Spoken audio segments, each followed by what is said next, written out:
Learning to improvise on the piano can be quite difficult to do, and the reason for that is because everyone improvises slightly differently. It depends on what style of music you want to play, it depends on your understanding of music, and there are a lot of different things that go into improvising. So today I'm going to try and make it easier for you to be able to improvise on the piano by giving you 7 levels of improvising on the piano. So let's get into it. So the first thing that you need to understand in order to be able to improvise on the piano is that you aren't just playing anything. To make something sound somewhat pleasant on the piano, there has to be some logic to what you're playing. And this usually means playing within a scale, and the most common form of scale is a major scale. Now, pretty much every song that you listen to will use some form of scale in order to construct the song. On the piano, there are 12 unique keys that you can play. There is A, B, C, D, E, F, and G, and then there are sharps and flats in between those keys. Sharp just means one key up, so this is an A sharp, and flat just means one key down.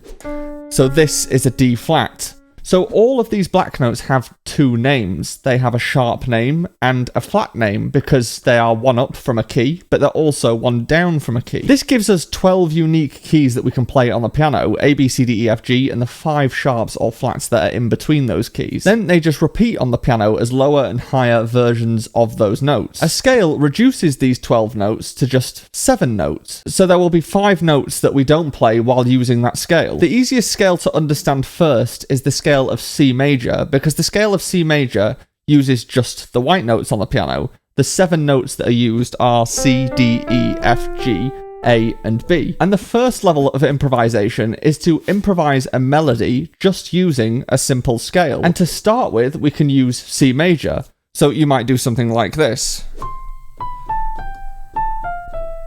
If you can do this and create a random melody on the spot using the scale of C major, then you can expand this by trying to use different scales. For example, the scale of G major uses the notes G, A, B, C, D, E, and F sharp. And those are the 7 notes in the scale of G major. So if we were to improvise a melody using the scale of G major, we would have to make sure we use F sharps instead of Fs, like this.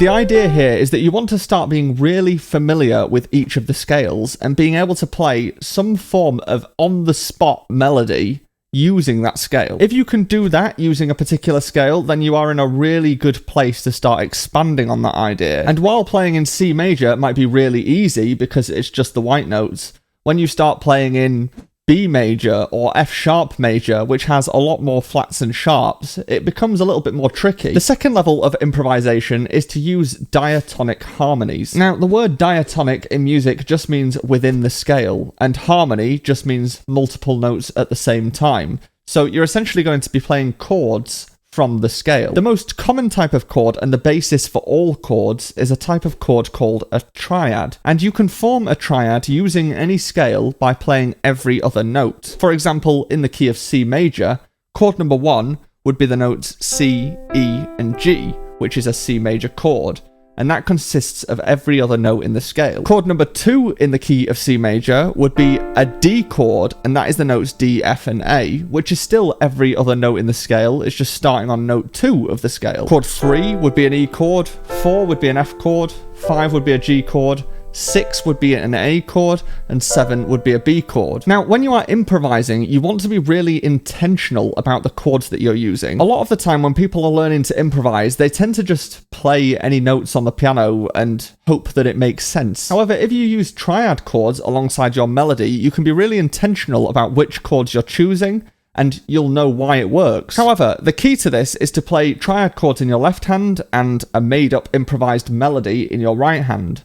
But you want the melody notes to surround the chord notes that you're playing. For example, if we play a C chord in the left hand, we have the notes C, E, and G. When we add a melody to this, the notes that are going to sound the most consonant, the most appropriate to go with that C major chord, are going to be notes that are in the chord, which is a C, an E, and a G. So every time you land on a C, an E, and a G in the melody, it's going to sound really strong and stable. So the idea here is to play whichever chord you like that belong to the scale in the left hand. However, try to make your melody always end up on chord notes. For example,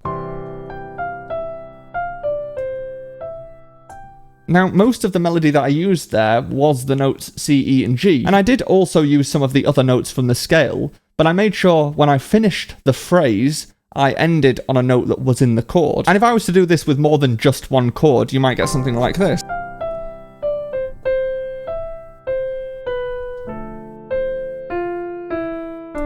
The second thing to know about diatonic harmonies is that it's always going to sound like the phrase has ended if you end with chord 4-1 or chord 5-1. So in C major, that would be an F chord to a C chord or a G chord to a C chord.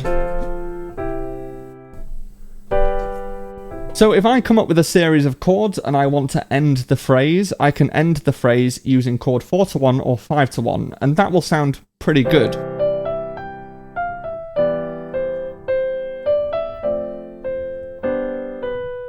And once again, in C major, this comes across fairly straightforward. It's very visual. However, when you change the scale to something a little bit more complicated, like E major, for example, then it becomes a little bit more difficult to see which chords you're using and which melody notes you're supposed to be using.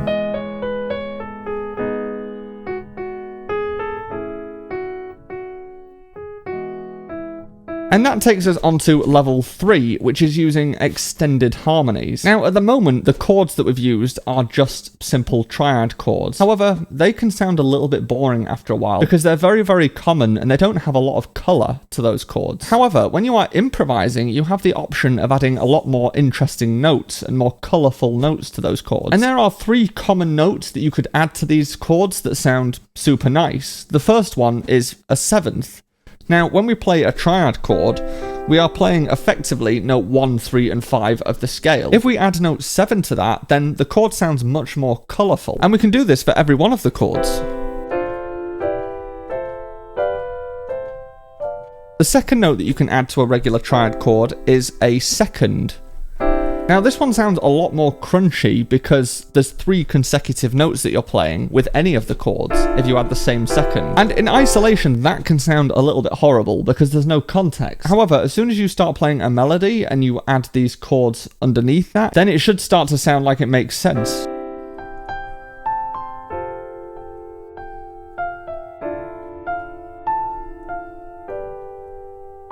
Just playing these in root position like that, I would probably advise using those a little more sparingly because if you use it for every single chord, it can start to sound quite samey. The third note that you could add to a triad is a 4th. So in this case, a 4th would be an F. So this is the crunchy note that's on the other side of the middle note in the chord. And it works in very much the same way.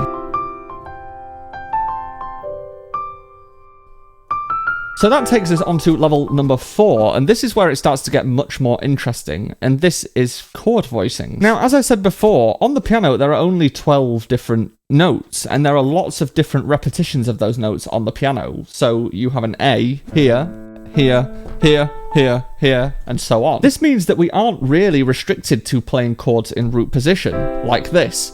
We can play the chords in any number of places on the piano. Instead of playing a C, an E, and a G here, which is a C chord and chord number 1 using a C major scale, we could play a C, an E, and a G here.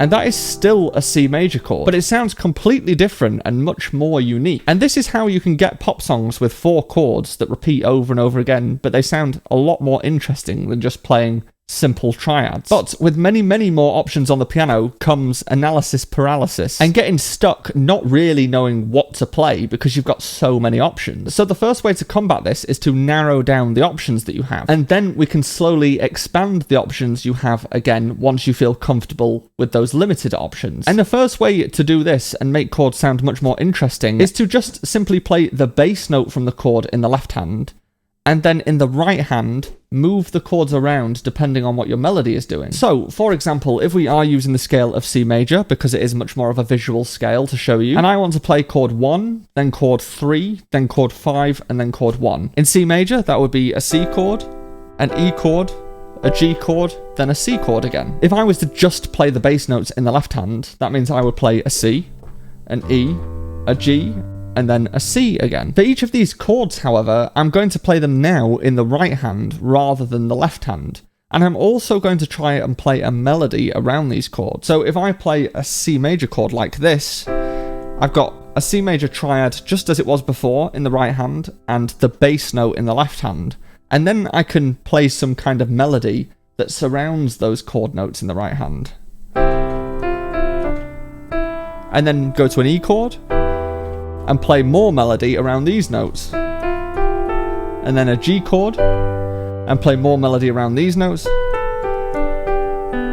And then a C chord again. This will help you start to get used to the idea of playing chord notes in your right hand. Once again, you are still playing them just in normal root position, but you're trying to combine that with some melody using the rest of the scale. The next level to this in voicing chords would be to imply chords rather than just straight out play the chord. And what I mean by this is to take some of the notes away from the chord. So instead of playing C, E, and G for a C chord, you might simply play an E, and you've still got your C in the left hand. Now that means that this chord is missing a G, but that doesn't matter, we're implying the chord of C.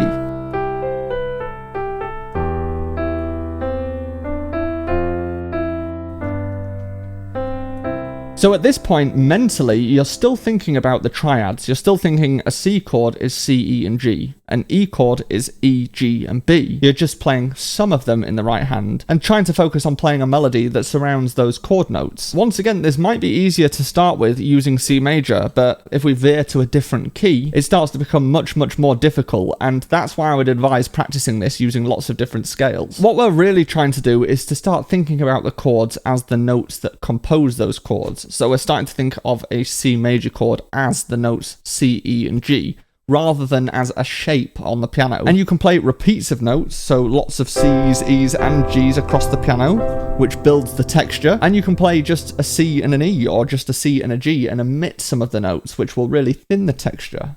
We can also actually even imply some of those sevenths, seconds, and fourths that we were talking about in the previous level. But in both cases, you're still playing a C major chord, and it's still chord 1 in the key of C major, and your melody is still going to be using notes from a C major scale. So that takes us on to level number 5, and level number 5 is using chord patterns. I'm going to actually approach this in 2 different ways, and I have done 2 videos in the past on how to play chords on the piano, which may also be helpful. But firstly, I'm going to give you a few basic patterns in the left hand that are used all of the time in piano improvisations, piano covers, and just generally making chords sound interesting on the piano. And then the second way that I'm going to approach this is to give you some quality of sound patterns. And by that, I mean I'm going to give you some patterns that focus on different feelings that you can create on the piano using chords. So firstly, the basic patterns. The first basic pattern you can do in the left hand is a pattern that involves playing just a regular triad, but taking out the middle note, repeating the bottom note on the top like this, so you get,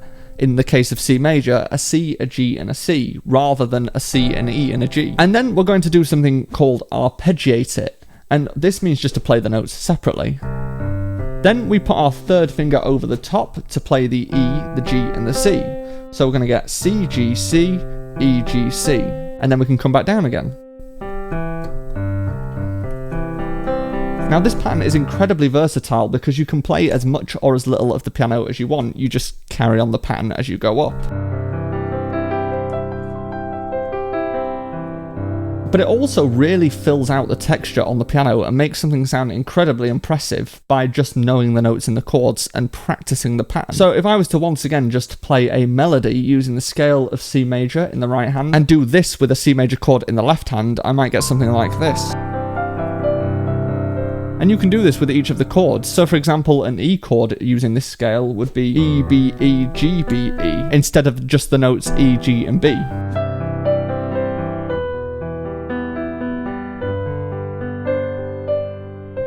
And as with the previous level, I can imply some of those chords in my right hand by adding in some of the notes from the chords.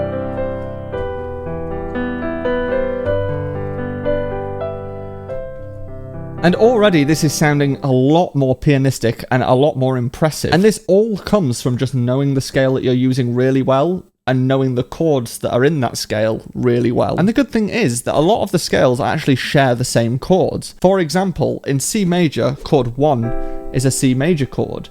However, in G major, which is the notes G, A, B, C, D, E, and F sharp, chord number 4 is also a C major chord. The second basic pattern that you can use in the left hand is something called tenths. Now, a tenth is essentially where you play the normal triad chord, but you take the middle note out the chord and play it an octave higher, so the next version of that same note. Now, a lot of people don't have massive spade hands like I do, so they can't actually reach a 10th to play it as a chord. If you can reach it as a chord, then that's great, because you can make your playing sound really warm by playing this as a chord. But if you can't, then you can also arpeggiate this by rotating your wrist. So for C major, you might go C, G, E, G, C, G, E, G. And once again, if I play that with a melody and implied chords, I might get something like this.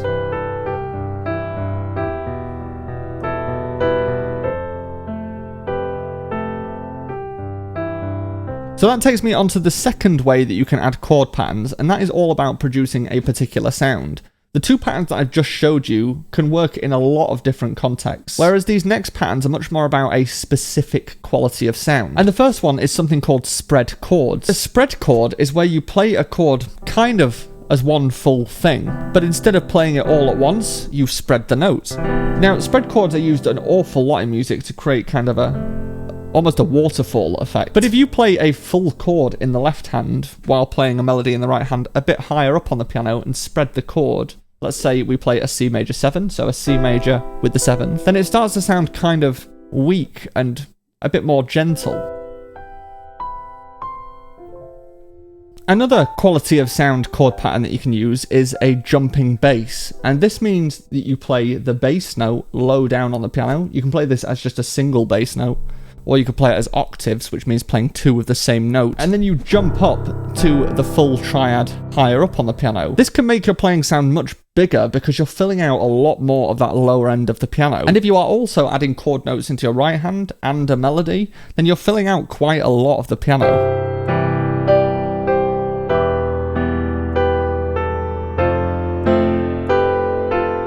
The third quality of sound thing that you can do is to use something called chord inversions. Now, I haven't talked about chord inversions for this entire video because, for the most part, when you're improvising, you can get really bogged down if you think about certain hand positions, which I've tried to avoid. However, for people that don't know what chord inversions are, essentially, you can play a C major chord like this, and this is called root position.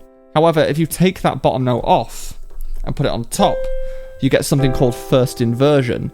This is still a C major chord, it's still C, E, and G, but the order of the notes are different. We've inverted the notes. And for normal triads, there are three different inversions you can play. There is root position, there's first inversion, and there's second inversion. However, the word inversion simply tells us in music which note is at the bottom. That is the most important thing it tells us. If we play a C major chord in root position, we know that a C is at the bottom because it's a C chord, and C is the bottom note. If we have an E at the bottom, then this is first inversion, and that's because the middle note of the chord is at the bottom rather than the root note. And if we have a G at the bottom, this is called second inversion, and that's because we have the top note of the chord at the bottom rather than the root note. This means we can change the inversion of a chord simply by changing the bass note that we're playing. We don't need to change anything else about our playing except which note we are playing at the very bottom. So once again, I don't want you to worry about playing certain hand positions or playing things in a certain way on the piano, because if you do that when you're trying to improvise, you can get locked into playing a chord in a very specific way rather than thinking about the notes that make up that chord and having the freedom to play those notes on the piano however you like. So if I play a C chord, the two other notes that I can play in the bass other than a C are the notes E and G, because those are the three notes that make up the chord. If I play a C in the bass, this is a root position chord. If I play an E in the bass, that becomes a first inversion chord. And if I play a G in the bass, that becomes a second inversion chord. And each of those different ways of playing that chord have a very different quality of sound. To me, a first inversion chord sounds much, much weaker. And a second inversion chord also sounds slightly weaker than the root position chord, but it still has a little bit of strength in it, and it's a bit more of a secure and solid chord. And one way that inversions are used in lots of forms of music is by trying to move your left hand in stepwise motion. And what I mean by this is, if I play a C for a C chord, the next note in the scale to a C is either going down to a B or up to a D. And with that movement in either direction comes several chords that I can play. For example, if I play a C, if I move down to a B, I could play a B chord with this, I could play a G chord with this, or I could play an E chord with this, because all of these chords have the note B in them, and this note in the bass would be a part of any of those chords, and it would essentially make each of these chords an inversion. This is where it becomes really, really important, once again, to know which notes make up a chord, because if you know that a G major chord is the notes G, B, and D, and you play a B in the left hand, you can think a G has the notes G, B, and D, so therefore I could play a G chord. And the best way of practicing this is to simply play chords in your right hand along with stepwise motion bass notes in your left hand. And this is actually quite a fun game. It might just be fun for me because I'm a bit of a loser. But what you can do is you can pick any scale and you can start on chord 1 in that scale in normal root position.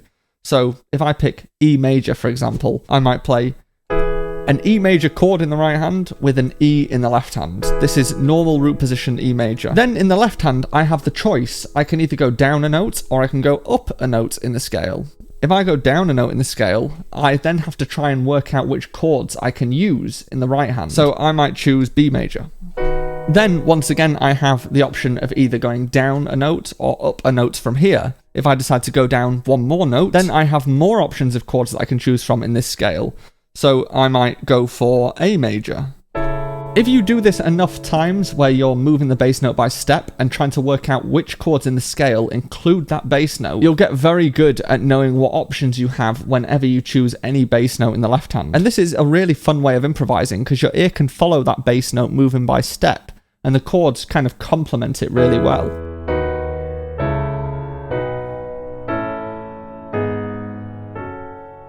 When you become super comfortable with that, or you've improvised an idea that you actually like the sound of and want to remember, then you can once again add the melody in. You can add those chord notes back into your right hand as well and make it as complicated as you want. But as ever, we're still talking about one scale that has 7 notes in it, and we're talking about 7 different triads. But now we have some much more expansive and complex ways of playing those triads.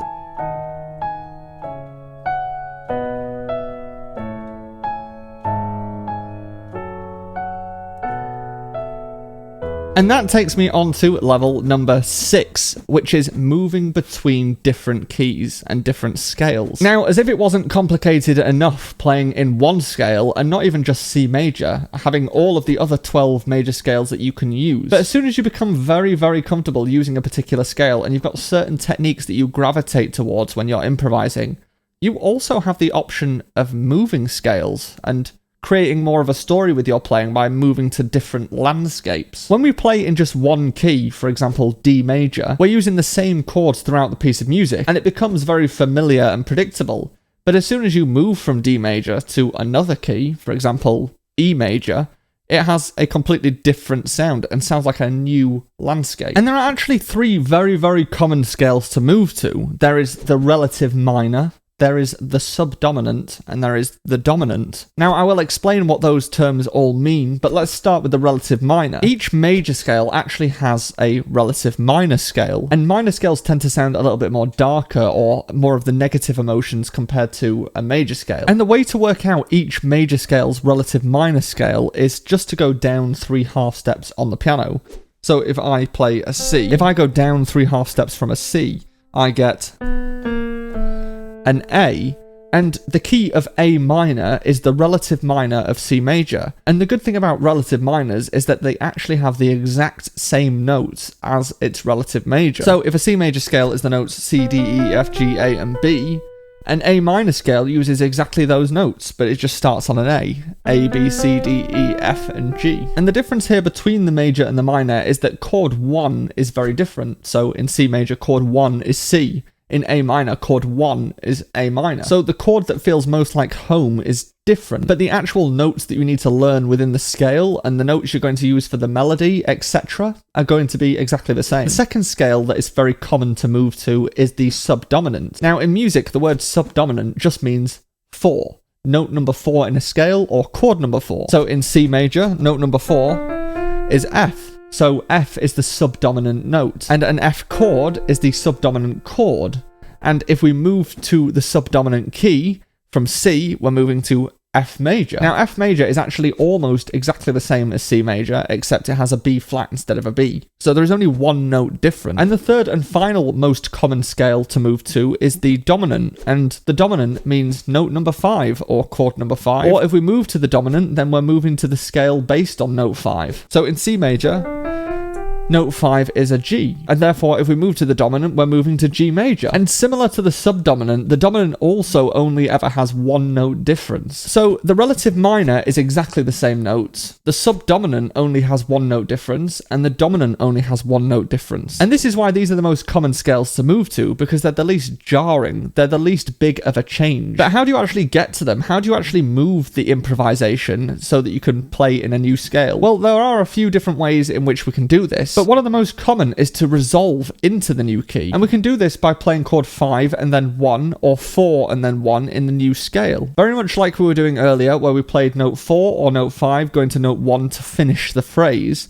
Here, we can just finish the phrase into the new key. So if I want to move to G major from C major, I can just play a D chord and then a G chord to land in G major. So that might sound like this: a C major chord, an E minor chord, an F major chord, a D chord, and then a G chord.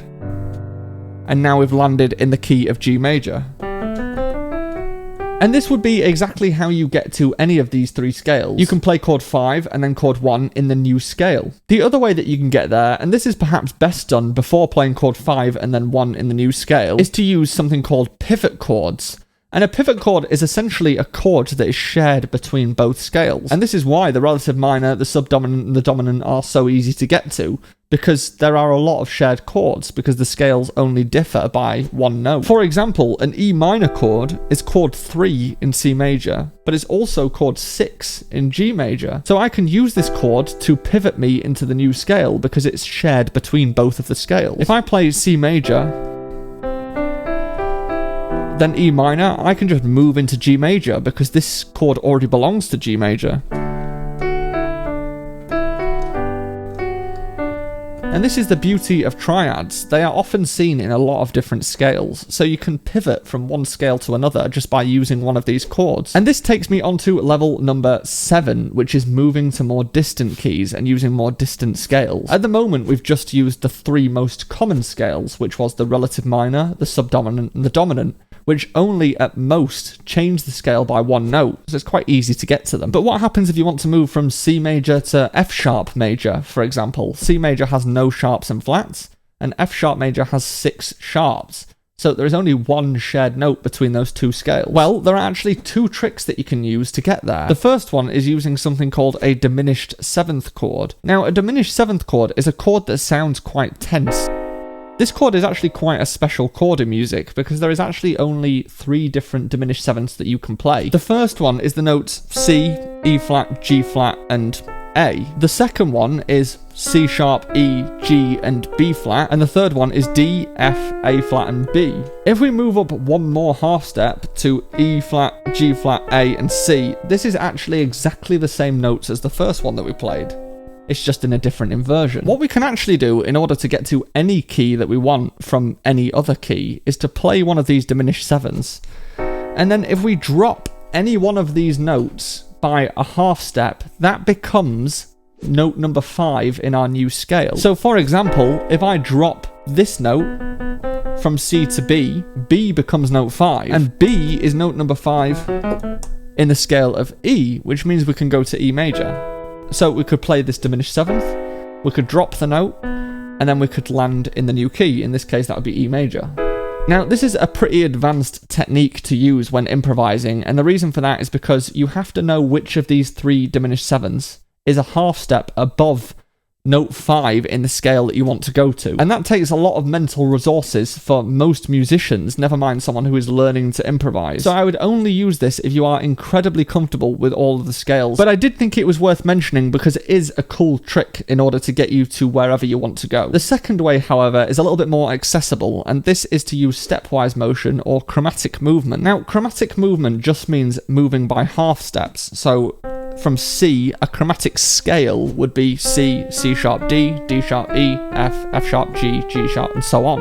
And we can do this with chords as well. So if I am in the key of C major and want to go to F sharp major, for example, like in my previous example, I could go to a G major chord, which is chord number 5 in C, and I could just drop by a half step, drop all of my notes by a half step to get to F sharp, and that would work fine. The key to this is that as a listener, it's not going to sound that jarring if we can follow the line. And this is why it worked when we were moving our bass notes by step, because our ear has got something to follow. And it's exactly the same in this case. If we play a chord and move down a half step, it's not going to sound that terrible because our ear can follow that movement downwards.